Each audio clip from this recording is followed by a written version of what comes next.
Eh ben, salut tout le monde. Alors aujourd'hui, une petite vidéo, une présentation matos. Alors voilà, ça c'est une vieille balance égreneuse qui date des années 80, qui était fabriquée par AMT et son nom AMT Autoscal. Voilà. Donc c'est une vieille balance, mais encore bonne, comme on le verra tout à l'heure. Alors le principe de fonctionnement, il est tout simple, hein. Voilà, on a donc le réservoir de poudre ici. On a une balance donc type balance à fléau. Alors pour ceux qui ont déjà des RCBS 1010, ils remarqueront qu'en fait le levier c'est exactement le même, hein, voilà. Donc c'est exactement le même. Il a été fabriqué à l'époque par OOS et qui faisait aussi les balances pour RCBS avant que RCBS les fasse sous leur propre licence. Voilà. Donc le principe, en fait, on a deux petits moteurs qui vont faire tourner comme un égreneur de poudre standard, comme on connaît, voilà. Donc ici, on voit qu'il y a deux petits tubes. En fait, c'est deux petits égreneurs qui sont actionnés par des petits moteurs. Donc ici, il y a un égreneur rapide et là, un égreneur lent. Voilà.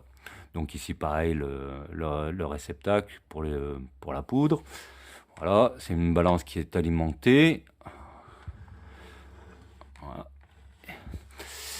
Ici, je ne sais pas si on arrivera bien à voir.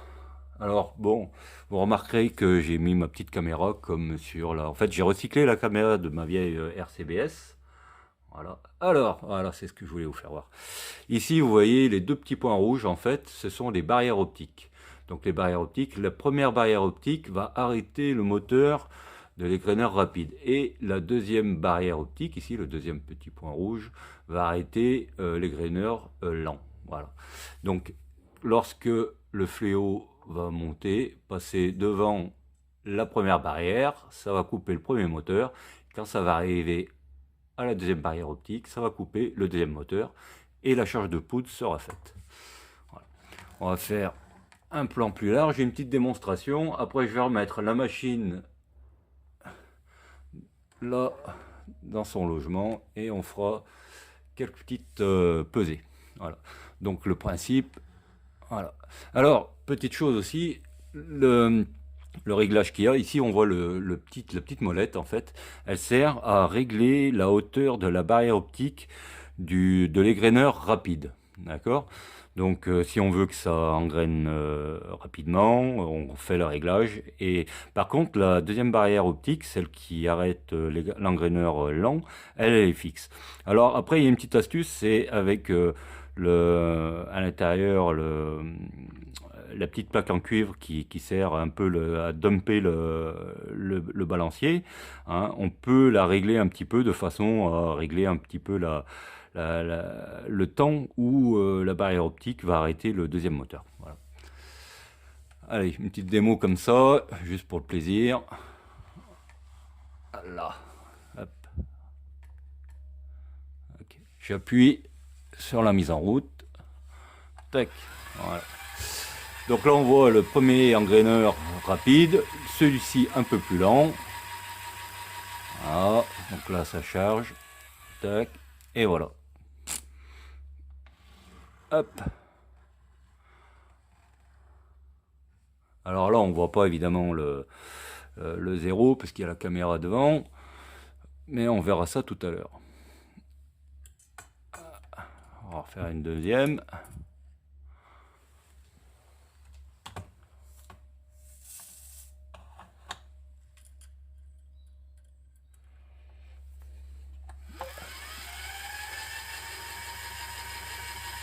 Alors pour la petite histoire, donc AMT a fabriqué cette machine dans les années 80.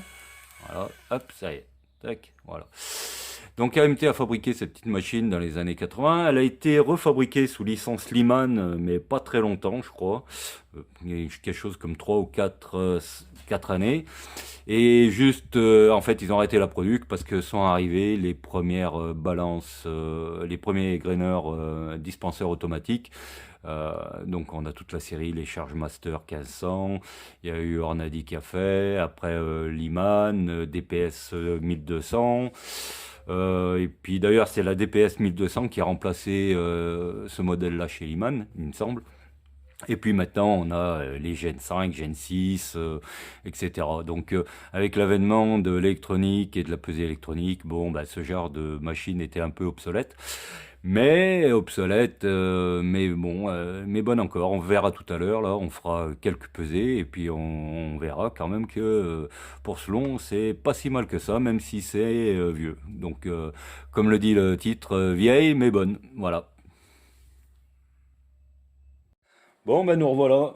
Donc, j'ai replacé, comme vous voyez, la balance autoscale dans sa petite cage en plexi, a deux fonctions. La première, c'est lorsque je ferme, que la pesée est en train de se faire, c'est pour éviter les courants d'air éventuels.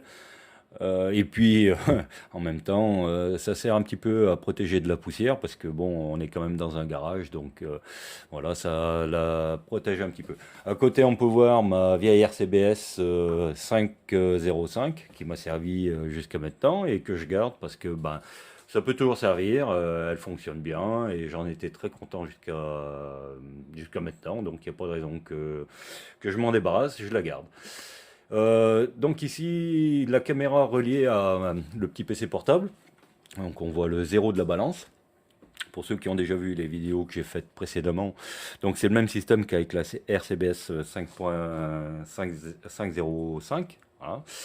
Et donc, ben, pour vérifier si la balance, bon, ça se met hop, en auto-off. Voilà, donc pour vérifier tout ça, je vais vérifier mes charges avec une Gem Pro. Voilà, une Gem Pro 250 qui, bah, c'est une bonne balance, qui est très très précis comme petite balance, c'est pas excessif en prix, d'autant plus que bah, j'ai fait une très très bonne affaire parce que je l'ai racheté d'occasion à un tireur sur un forum.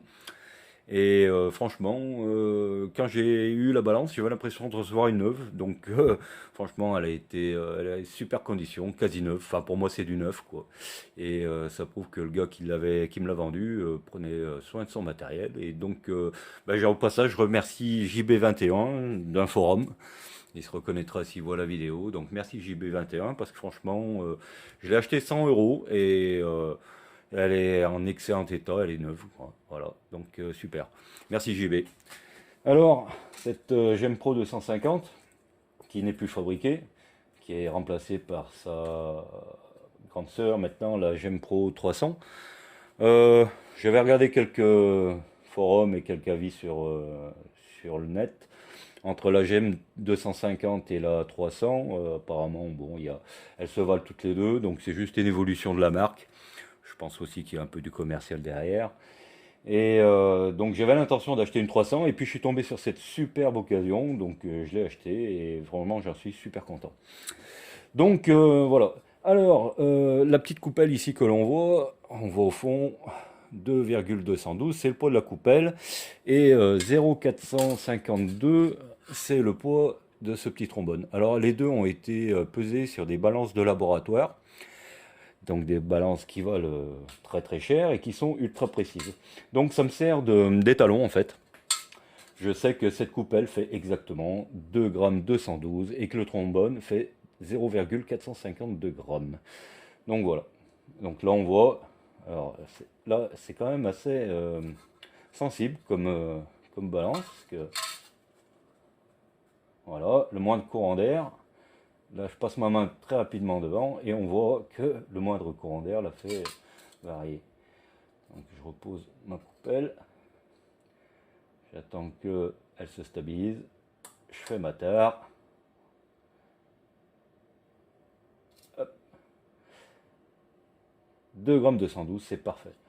Je pose la coupelle dessus. Le zéro se fait. Je pose mon trombone. 0,452. Non, franchement, c'est une super balance, très précise, qui dérive pas beaucoup. Hein, ça lui arrive des fois d'avoir une petite dérive, mais comme toute balance électronique. Hein, voilà. Alors, vous allez me dire, bah, pourquoi tu t'embêtes à faire des charges sur une balance à fléau qui date des années 80 d'ailleurs. plutôt que de faire ta charge sur une balance électronique. Et ben comme j'avais démontré, enfin comme j'avais montré sur une vidéo précédente, c'est une super balance pour mesurer des poids, hein.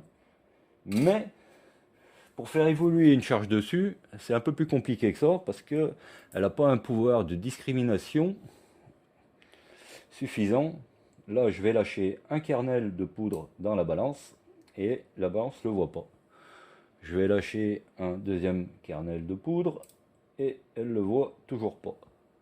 Alors, ah, ça y est, elle l'a vu au deuxième. Et encore, je me demande si c'est pas juste le fait qu'elle a un petit peu dérivé. Voilà.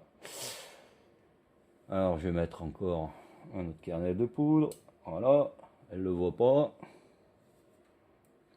Un autre kernel.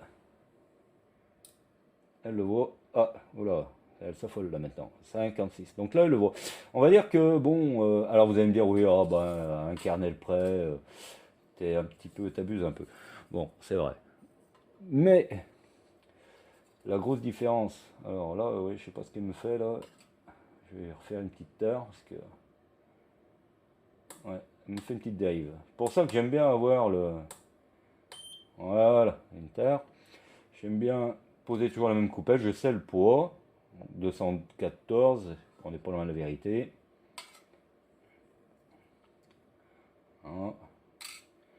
452, on est bon.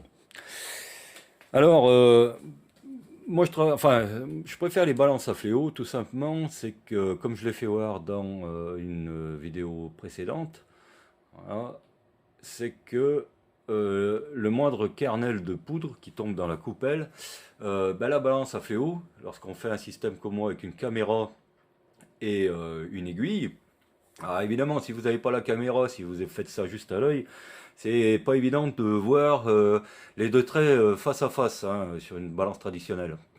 Mais avec le système de la caméra, c'est quand même pas mal. Donc je vais mettre la coupelle en place, je vais pas me faire avoir comme tout à l'heure. Allez, on va faire une charge. Tac, voilà. Là, ça travaille.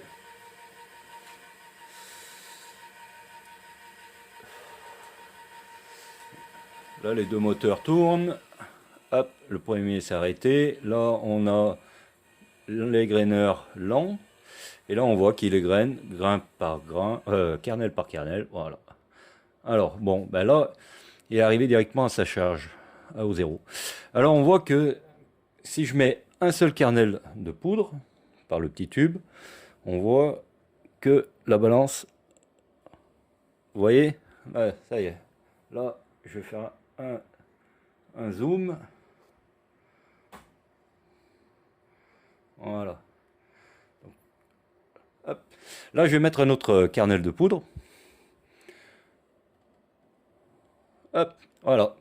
Donc à chaque kernel, on voit très bien que la balance réagit. Là, je viens d'en mettre un autre. Voilà. Encore un autre. Voilà. À chaque kernel de poudre, on voit très bien que la balance à fléau, elle réagit. Alors que la balance électronique, elle le voit qu'au bout du deuxième. Alors bon, vous allez me dire, hein, un kernel près, oui, d'accord, bon, on sait. Alors, bon, maintenant on va voir un petit peu si tout ça fonctionne. Donc là, je vais virer cette charge. Je vais la remettre dans la réserve de poudre. Voilà. Et je vais faire une charge et je vais la vérifier avec ma Gem Pro. Je vais essayer d'aller assez rapidement pour pas que la vidéo fasse de plombe.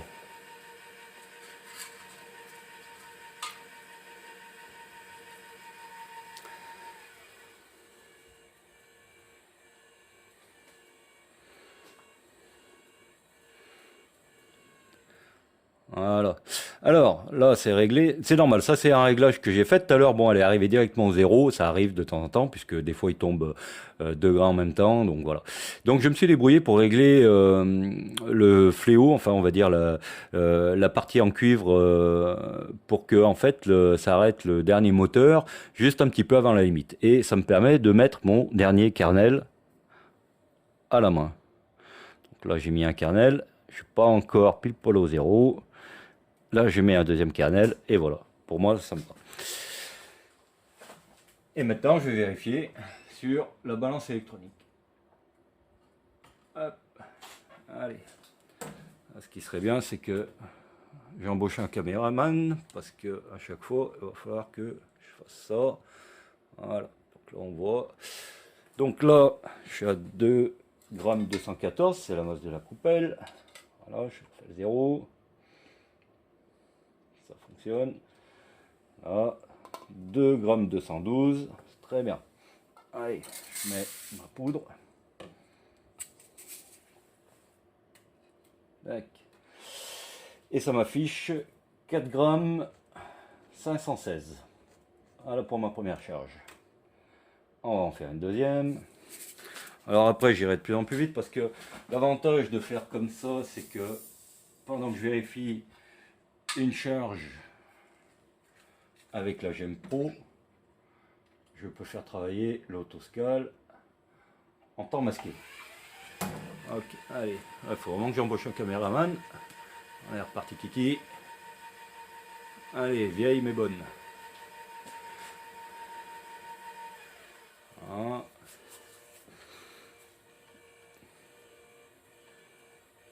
Ah, donc du coup, bah là, c'est que mon image a... D'accord, alors, bon, pas prévu ça. Ah, tac. Ah. Hop. Des fois, ma caméra, elle se frise. Hop. Ah, je vais relancer ça. Voilà, c'est revenu. Ah bah, bon, directement sur le zéro. Alors, je vais recommencer parce que moi, ce que j'aime bien, c'est rajouter mon dernier kernel de poudre. Là. Allez, c'est reparti.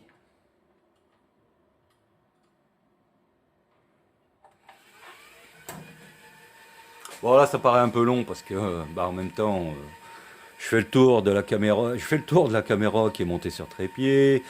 Euh, mais bon, d'habitude, je vais plus vite que ça pour faire mes charges, hein. Allez. Donc là, je me prépare à mettre mon petit kernel. Bon, des fois, ça arrive au zéro direct, hein. Voilà. Oh bah tiens, ouais. Vendu. On va peser ça. Ouais, parce que même sur les balances électroniques, les dispenseurs électroniques, des fois, ben, au dernier mouvement de rotation du cylindre, il tombe 2 kernels de poudre au lieu d'un, quoi. Donc, on a le même problème, là. Voilà. Allez, 2,212 g. Ça me va.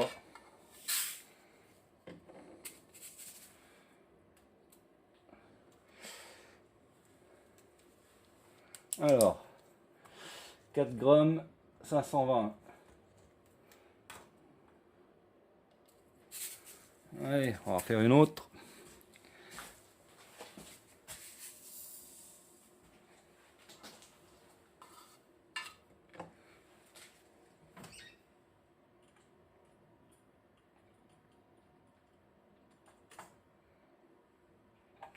Parti.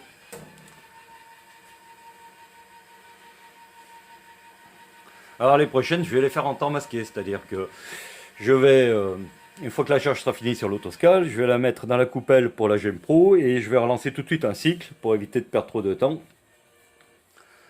Comme ça, la charge se fera pendant que je fais la vérif sur la GEM Pro, ma charge se fait sur l'autoscale. Voilà, hop, allez. 2 petits kernels devraient suffire. Un, ah, il est tombé à côté. Voilà, encore un autre. Hop, là. Allez, ça me paraît bien. Hop. Voilà. Voilà. comme ça, je remets directement à travailler l'autoscale en temps masqué pendant que je fais la vérif sur la Gem Pro. Hop. Alors, 4 grammes, 514. Ah, 516. Allez, tiens, pareil que la première, c'est pas mal. Allez, hop, je remets dans le réservoir. Là, voyez, vous avez entendu, la charge vient juste de se finir sur l'autoscale. Voilà, je remets, allez, 2 kernels devraient suffire. 1, 2, pas mal, c'est bien. Hop. Je mets dans la coupelle et je remets à travailler. Allez, vas-y, allez, c'est parti. Et on revient, il faut vraiment que j'embauche un caméraman, c'est pas possible autrement.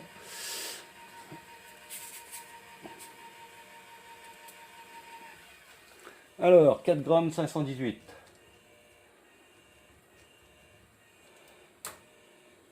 Allez, vendu.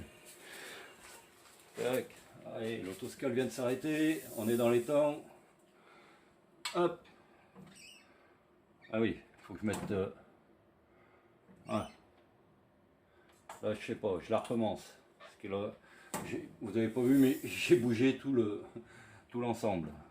Fausse manœuvre. Allez, on recommence.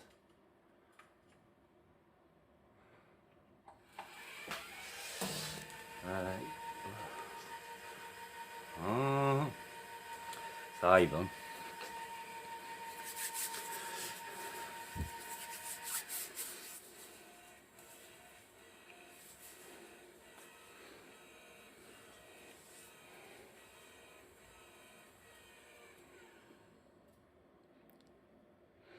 Bon, elle y a été directement vendue.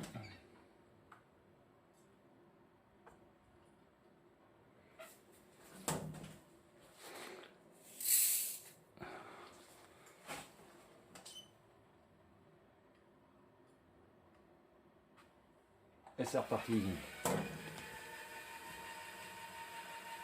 Allez, 2 grammes 212, c'est bien, j'aime bien. Alors, 4 grammes 520. Pas mal. Allez. Hop. Allez. Ah. Alors, on voit quand même que la Gem Pro, c'est quand même de la bonne balance parce que elle est super stable, elle dérive pas. Hein. Enfin, elle dérive pas énormément. Hop. Allez, je remets à travailler l'autoscale. Et du coup, j'ai même pas fait le dernier kernel, donc je fais une buse. On recommence. Allez, c'est pas grave, celle-là on la valide pas.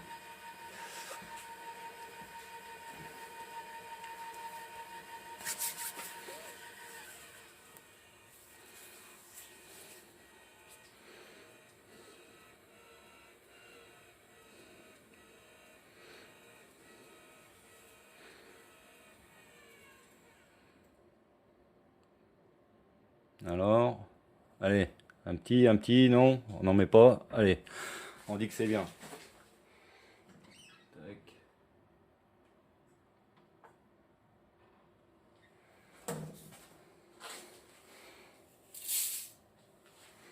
Ouais. On va travailler. Et pendant ce temps, on vérifie. Ah, c'est du sport. Alors, 4 grammes 524. Ça, j'aime pas les masses.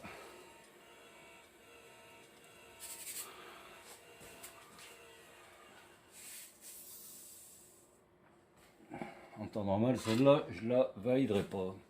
Alors, là, voilà, je mets mon dernier petit kernel.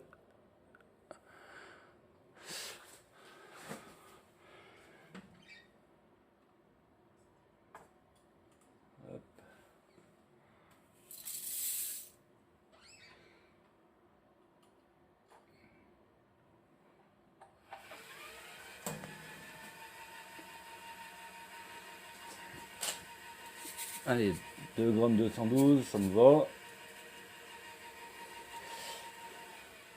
Alors, 4 520, ça me plaît.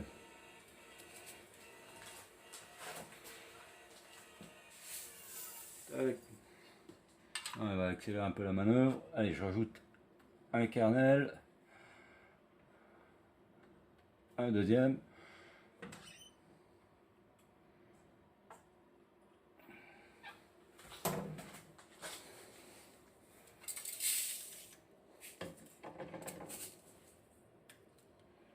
Et je remets à travailler. 4 grammes 506. Pas génial. On refait.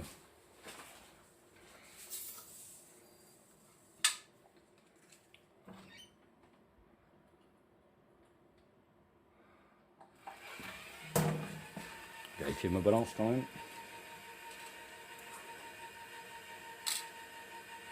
Non, elle est bien.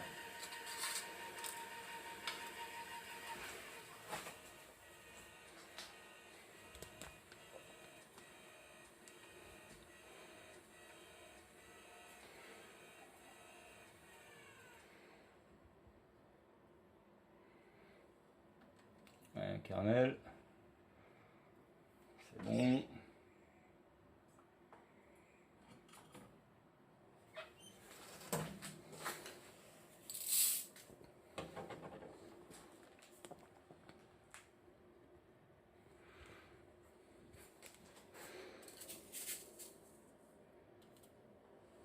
Voilà, ça me plaît mieux. 4 520. Allez, la dernière, et puis après, on arrête.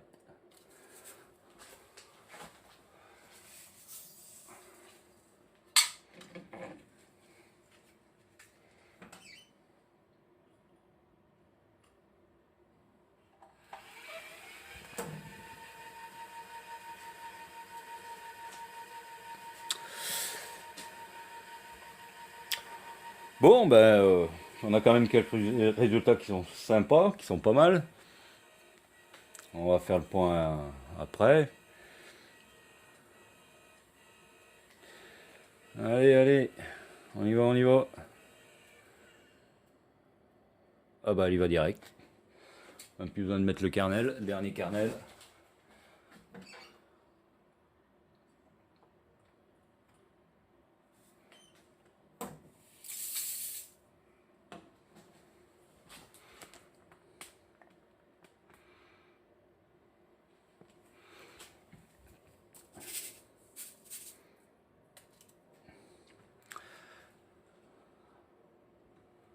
« 524.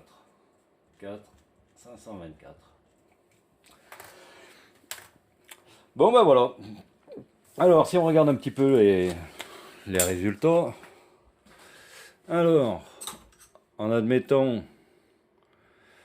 qu'on élimine la plus basse et la plus haute, hein, donc on élimine 4 524, on voit quand même qu'on est 520, 520, 524 qu'on élimine, 520, 518, 516, 520, enfin voilà quoi.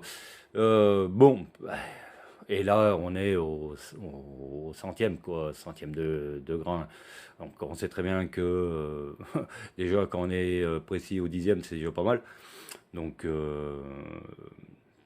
donc voilà. Euh, les résultats sont là. Moi, je pense quand même qu'on peut dire que la machine, la AMT Autoscale, pour une vieille balance qui date des années 80, pour peu, qu'on vérifie quand même les charges, parce que bon, j'aime bien vérifier avec une balance électronique, et ben, c'est quand même une bonne balance qui est encore précise pour son âge. Je dis pas qu'elle fait concurrence avec les Gen 6, les Chargemaster 1500 et toute autre balance électronique plus moderne. Mais néanmoins, moi c'est de ça que je me sers, c'est de celle-là que je vais me servir. Et puis je pense pas être ridicule avec, bien au contraire, je pense elle a largement fait ses preuves. Et puis je le dirai pas assez, mais vieille, mais bonne. Voilà. Eh ben merci, à la prochaine.